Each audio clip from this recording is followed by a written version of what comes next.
नमस्कार दोस्तों। आज हम आपको एक अद्भुत और रहस्यमयी कथा सुनाने जा रहे हैं जो भारतीय संत परंपरा के एक महान योगी मच्छिंद्रनाथ और उनके दैवीय साक्षात्कार से जुड़ी हुई है। इस कहानी में भगवान शंकर, दत्तात्रेय और देवी अम्बा के आशीर्वाद से मच्छिंद्रनाथ को प्राप्त सिद्धियों और साबरी विद्या की अद्भुत यात्रा का वर्णन किया गया है। तो आइए इस रोचक कथा की ओर बढ़ते हैं। शंकर और दत्तात्रेय घने जंगलों से गुजरते हुए भागीरथी नदी के किनारे पहुंचे। वहां उनकी दृष्टि एक तपस्वी पर पड़ी जो वर्षों से कठोर तपस्या में लीन था। यह थे मच्छिंद्रनाथ। शंकर जी ने दत्तात्रेय से कहा, जाओ और इस तपस्वी से पूछो कि वह इतनी कठिन साधना क्यों कर रहा है। दत्तात्रेय मच्छिंद्रनाथ के पास गए और पूछा, हे योगी, तुम किस उद्देश्य से यह कठिन तपस्या कर रहे हो।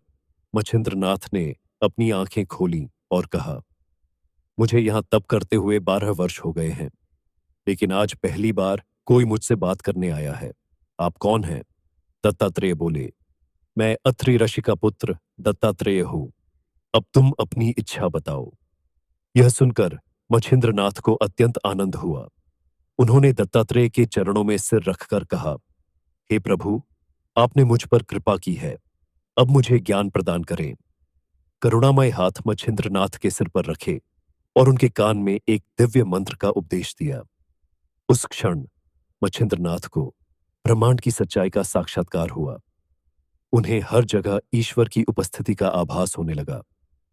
भगवान शंकर ने मच्छिंद्रनाथ को गले लगाया और दत्तात्रेय से कहा, इसे समस्त सिद्धियों और विद्याओं का ज्ञान दो।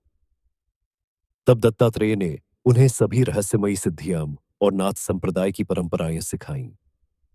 मच्छिंद्रनाथ तीर्थ यात्रा करते हुए सप्तशृंगी पर्वत पहुंचे और वहां माता अंबा की भक्ति में लीन हो गए। माता अंबा ने प्रसन्न होकर उनसे कहा, बताओ तुम्हारी क्या इच्छा है। मच्छिंद्रनाथ ने कहा, मां, मैं साबरी विद्या पर एक महान ग्रंथ लिखना चाहता हूं, कृपया मुझे आशीर्वाद दें। माता अंबा ने उन्हें मार्तंड पर्वत पर जाने और वहां एक विशेष अनुष्ठान करने का आदेश दिया। वहां उन्होंने एक विशाल पीपल वृक्ष के नीचे साधना की और अद्भुत दैवीय दर्शन प्राप्त किए।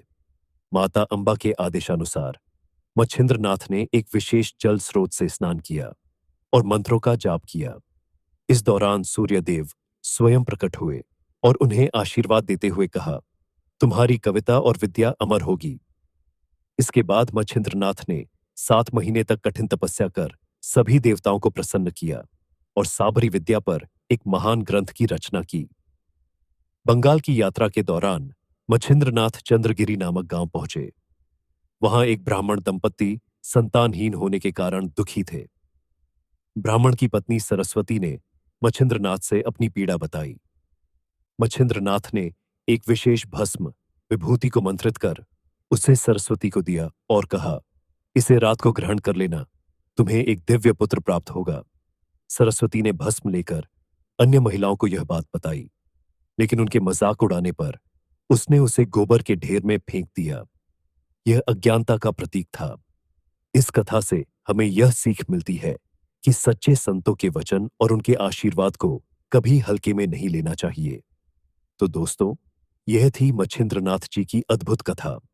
अगर आपको यह वीडियो पसंद आया हो तो इसे लाइक करें, शेयर करें और हमारे चैनल को सब्सक्राइब करें। मिलते हैं एक और रहस्यमयी और प्रेरणादायक कथा के साथ। नमस्कार।